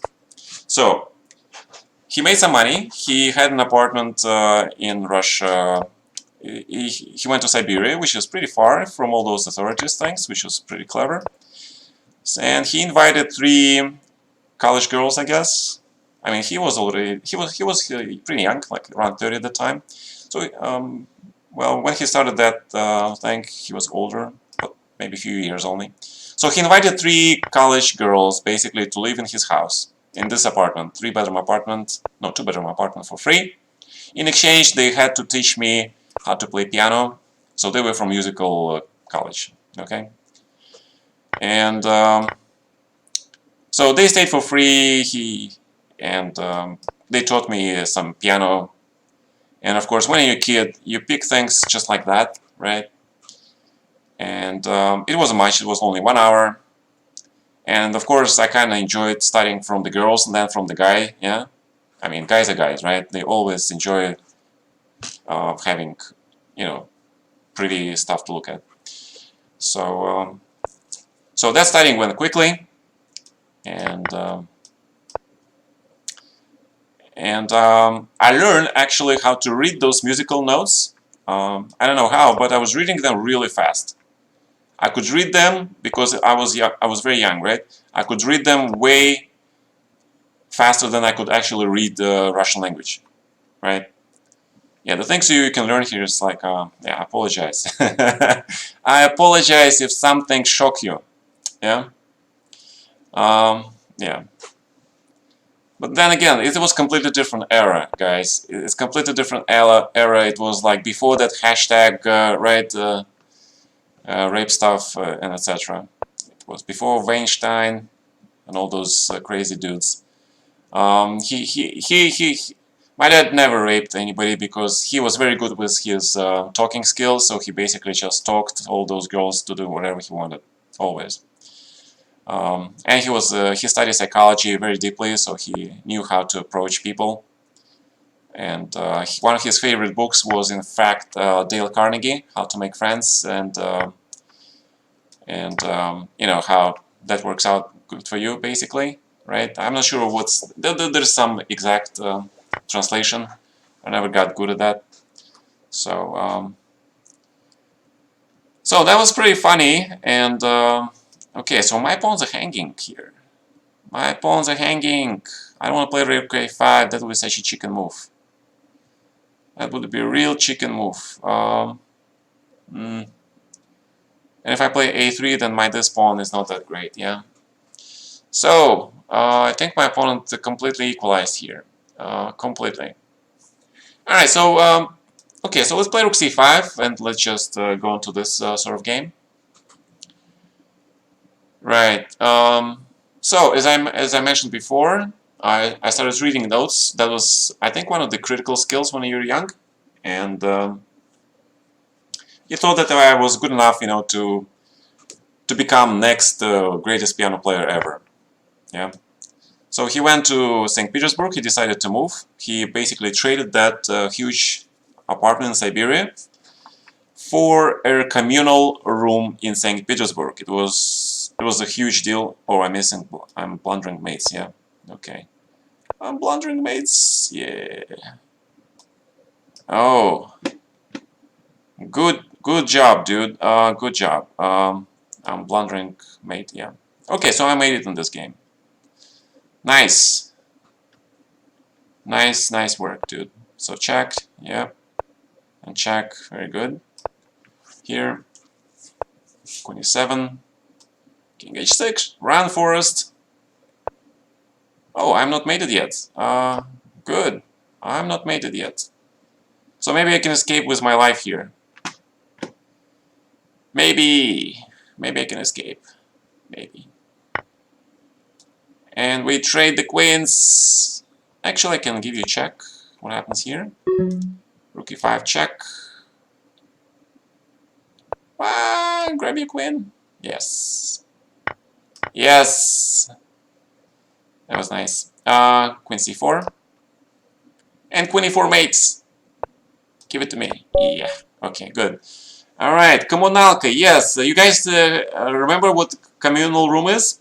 If you guys saw the movie called The American Beauty, there was actually a scene where the mother scolds the daughter in her room, and she says like, look at what you got, yeah? When I was young, we lived in a duplex. It sounds, I mean, it's the closest thing I can think of, except in duplex you have two families, right? Um, but in a communal room we had five families living. Basically, each family lives in a small room. I would say the room is the size of like, I remember exactly, it was 18 square meter room, each family. Some rooms were larger, like when they were older people, yeah, they had larger rooms. But younger families, they lived in the 18 square meter. They had kids. We had to share a bathroom. We had to share, I mean, both lavatory and and the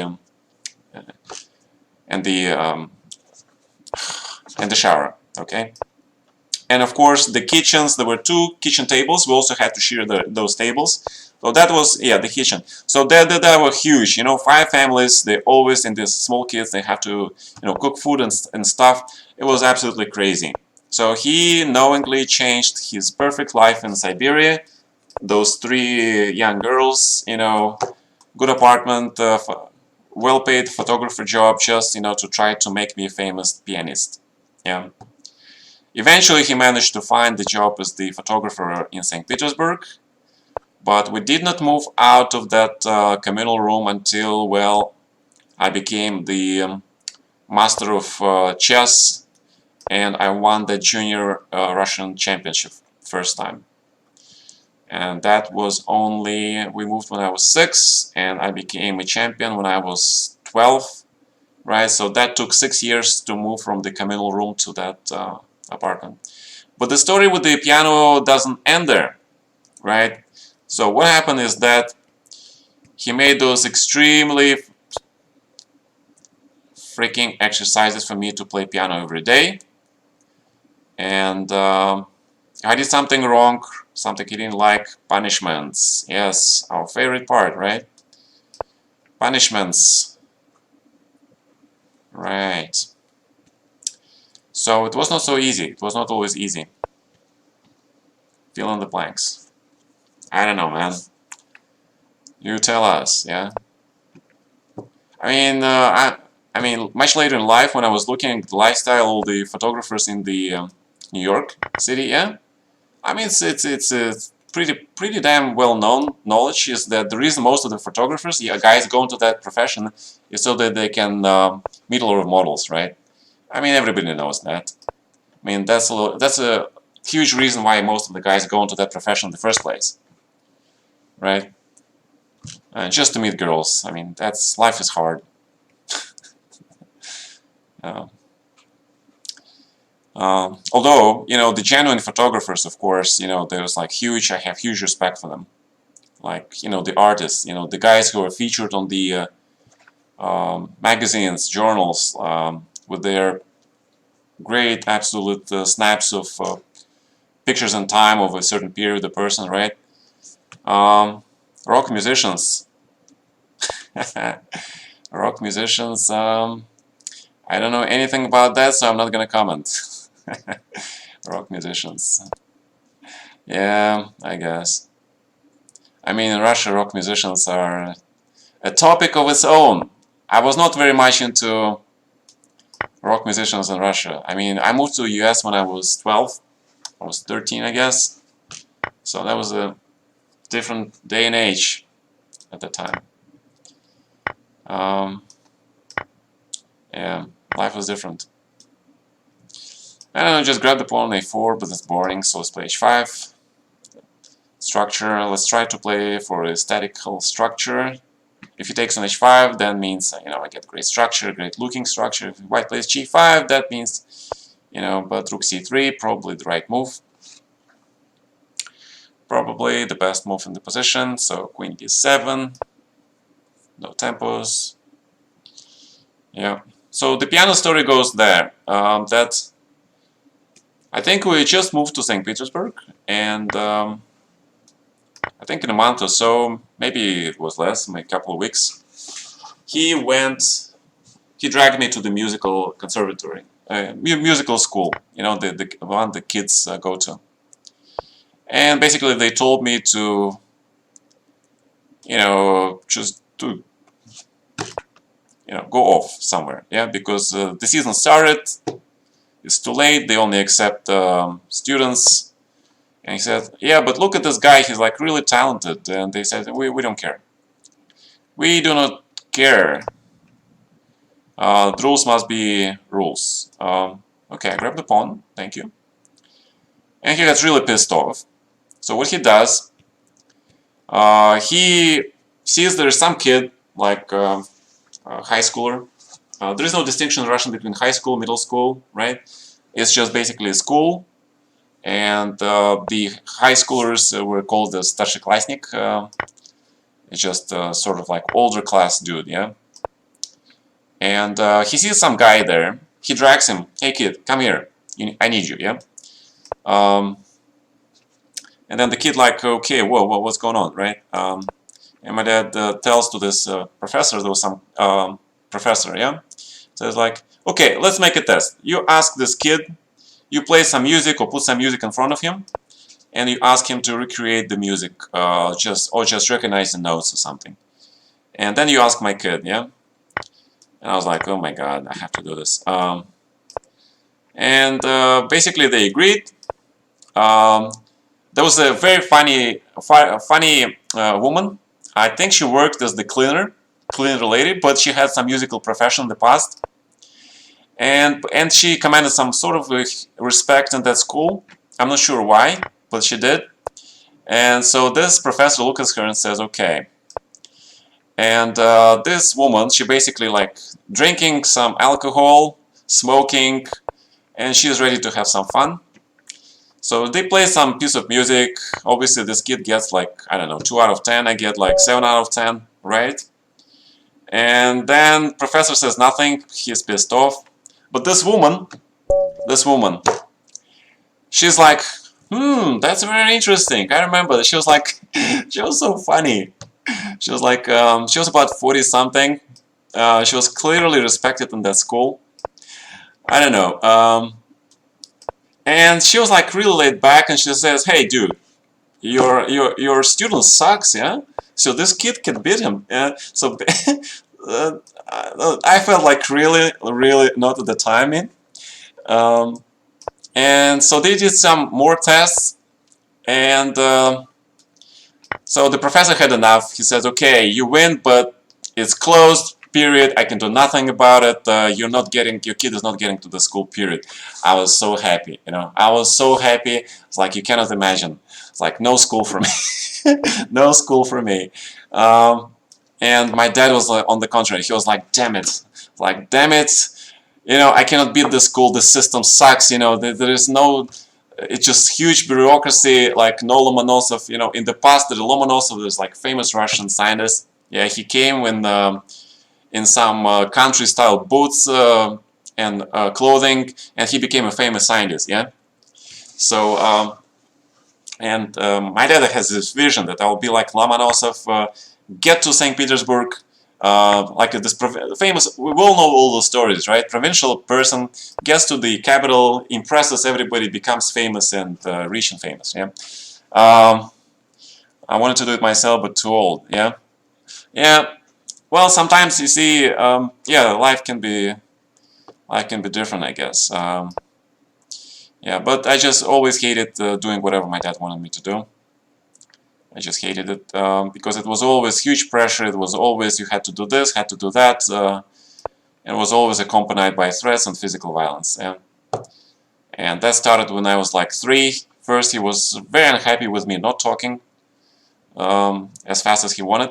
So he started teaching me how to read, how to write, how to talk when I was basically 2. So my life started to be a disaster since I was 2 years old. And it continued all the way until just that final World Championship match against Karpov, and then things kind of relaxed, yeah, a bit. And then when I get away from that home when I was 30, my life finally started for the first time. I was a free dude. Just started. I was basically 14 age in social understanding. I was basically 14, and when I was 30, I was like 14. Yeah, I was made such a ton amount of mistakes like kids would not make. I had no social knowledge, nothing. It was just, I'm so angry at my dad at that. You know. Anyway, so the story didn't end there.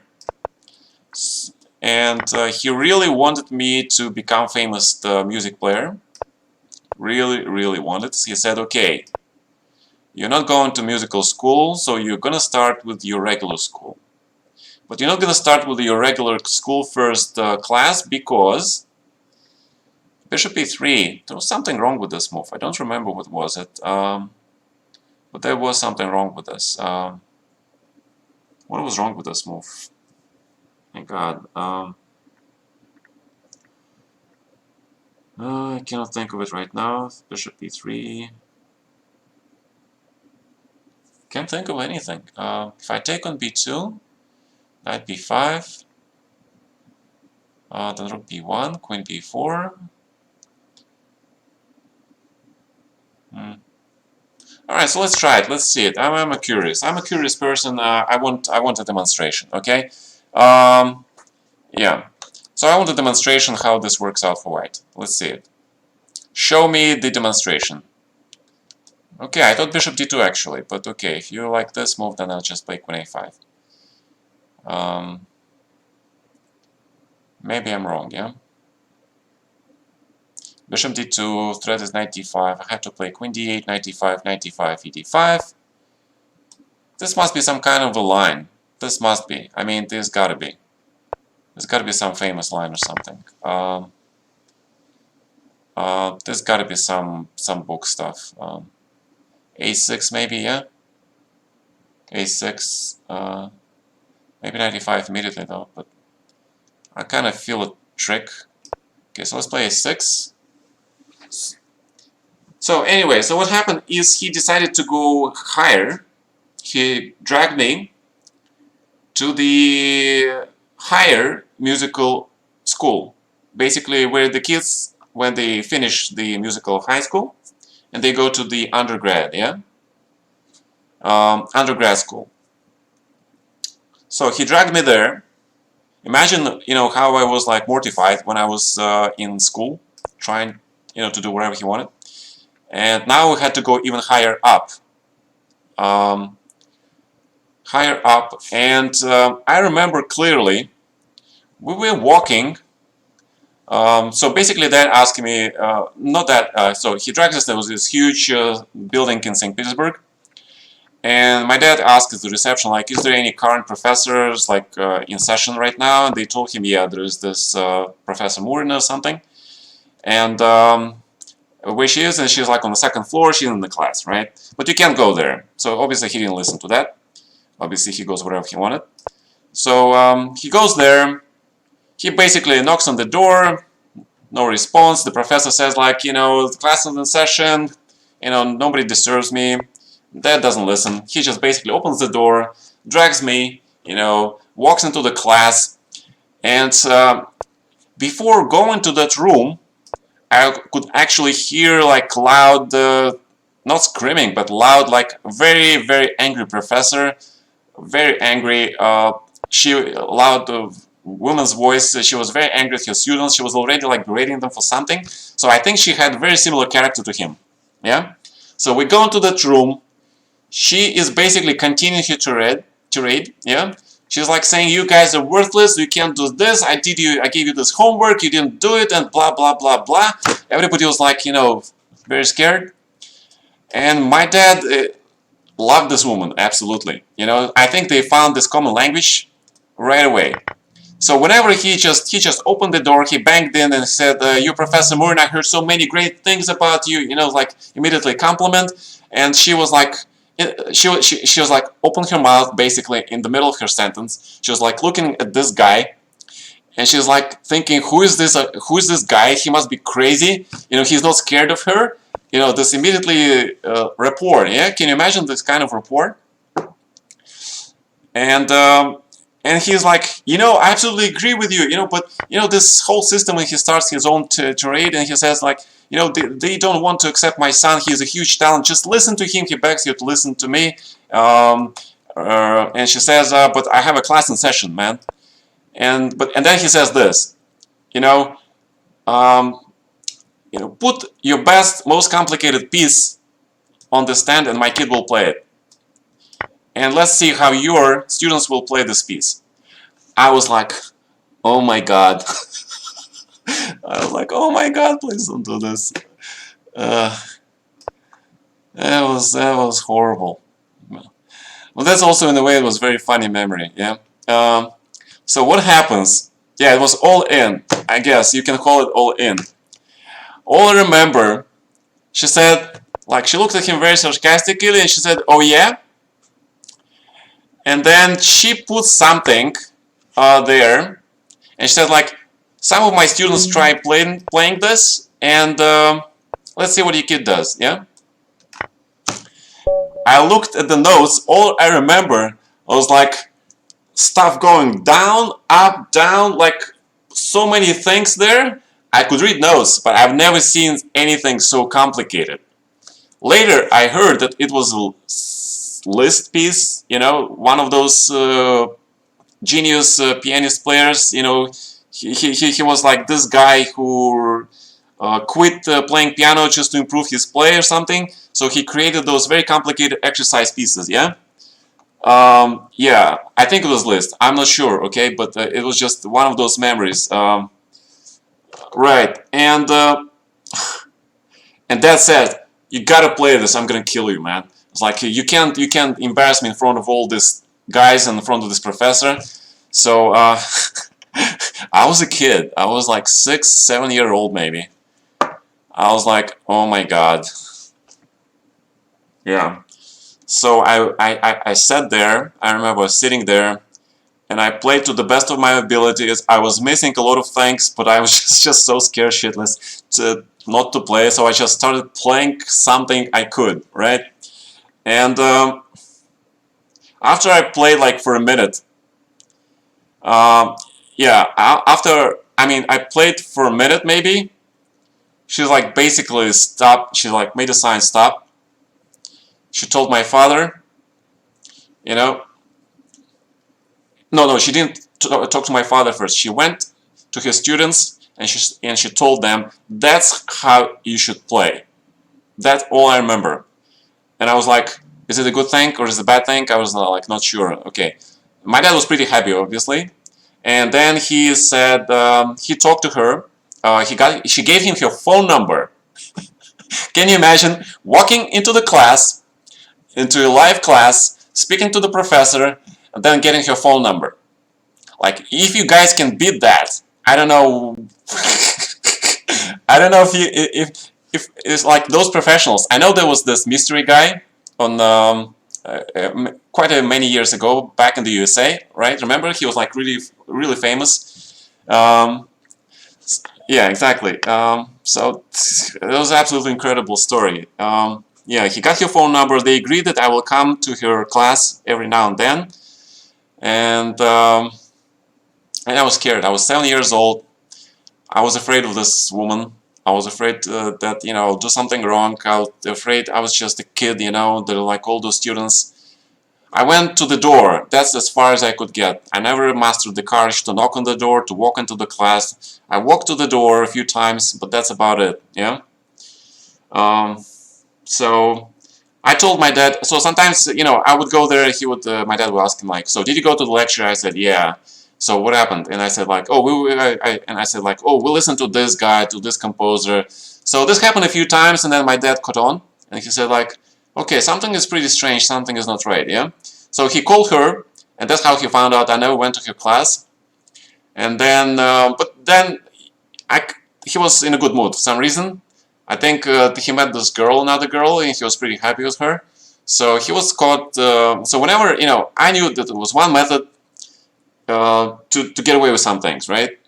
It's like, I picked the moment when he just met some girl he liked, then I could get away with some things. So he was in a good mood. There were some ways he showed me, but it's just that the memories, over that 30-year period, the things, the overall experience, it was just more negative, much more negative. There were a lot of things I will never talk about, obviously. There were some good things, some funny things, right? I cannot say that he didn't love me. Obviously, he loved me, but there is a crazy kind of love that you don't really sometimes want to get, yeah.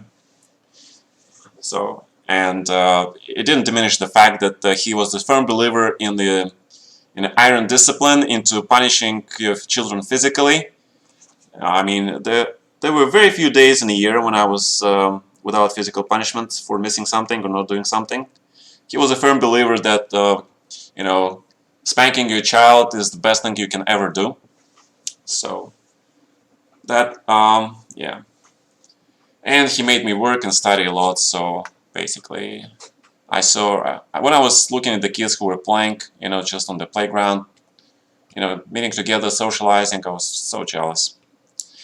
Anyway, so we are back to the system. So that's how I'm done with being a piano player. After that, I continued to play piano for a few years. It was huge suffering. He tried to get me into school again, higher level class. It was always rejected.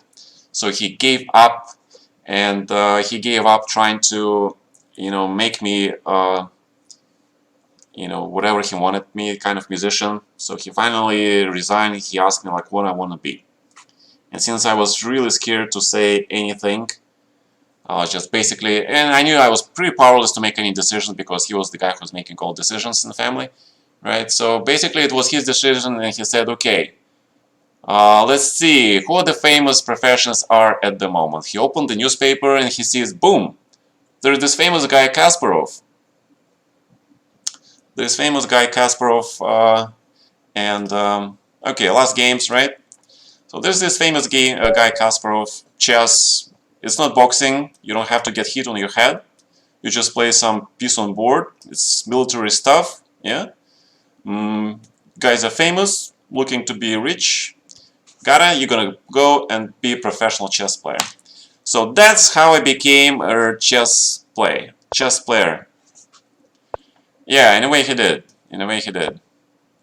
It would be kind of funny that my dad would absolutely hate Gary many years later when I would become stronger. Yeah. And because he needed this fixation, he needed this goal, he needed this bad guy. He really needed all that stuff to, to become focused. Like I guess it's like in boxing, you need to have this nemesis, yeah, to try to focus to improve yourself. Like some goal, like way to improve yourself. Like, I'm gonna beat this guy, but to do that I need to train hard, yeah? So something like that.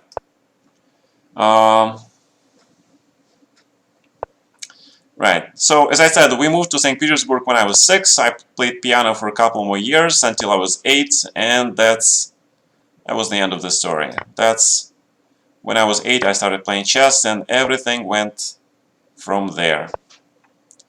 So that's how your favorite new streamer ended up playing chess to this day.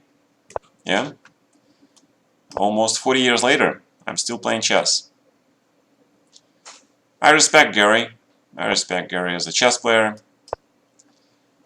There are a lot of things he did which I used to think he was like, I used to be pretty mad at him. I mean, my dad was more mad at him, but still there was a couple of things I really didn't like him doing. Trying to use his position, trying to get that advantage. Like the thing he did with Shiro, right? Remember, he beat Kramnik, but Kramnik played the World Championship match, right? So Gary did something similar.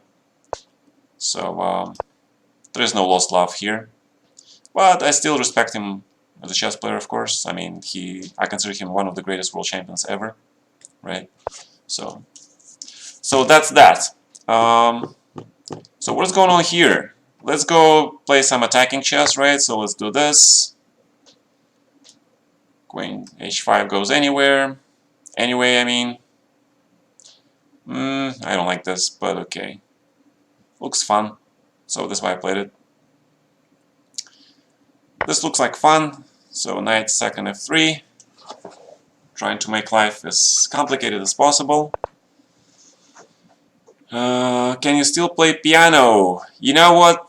I'll tell you honestly, later in the years, I would kind of miss piano. Sometimes I completely forgot how to read notes, completely. That's not my thing anymore. But sometimes I still have that. Absolutely love music. I love piano because it gave me this love, understanding for music, appreciation for that. So for that, I'm actually grateful for that to my dad. So that's that. So sometimes later, yeah, I would definitely, when I see piano, I would play some of it. Especially I remember the St. Louis, whenever there was this US Championship, they was put us into this Plaza Hotel. I don't know if you guys know the location, but it was a grand 5-star hotel, right? And they had some absolutely great pianos there. They have free piano. Anybody who wants to walk there can play there. Mostly it's for the weekends when the professionals, of course, go there and play for the weekends live music. But the rest of the time it just sits there, right? Yeah, I will play later Title Tuesday. I will start the stream later, especially for that event, sure. So check, 96, I don't really want it, so let's push the pawn. So if you have the chance to visit the US Championship, you should definitely go visit that hotel, and if you like music, play some music there. So I can tell you. How's your life now? Tell us pros and cons of becoming a chess player. Ooh, do you really want to know everything? You know, Kirsty killed a cat, right? Kirsty did kill a cat, but then my wife told me that there is continuation to that line. And she said the satisfaction brought him back. So that's it for right now. That's it for right now. This was a 2-hour stream. I will do the Title Tuesday stream in 2 hours. So I hope you enjoyed the stream. And yeah, you guys managed to somehow coax all these stories out of me, of my past. Some of them were funny, some of them are not so funny. I mean, but it's life, right? Life can be incredible. Can be more incredible than any fantastic story we can come up with. So, in 2 hours, I'll be here again, and you'll get a chance to watch your favorite new streamer and watch him play title players, probably some cheaters, yeah? I mean, come on, what is a Title Tuesday without any cheater, right? Without those bans and those aggravations, yeah? This is life, this is show, this is your favorite FFL. So I'll see you later, guys.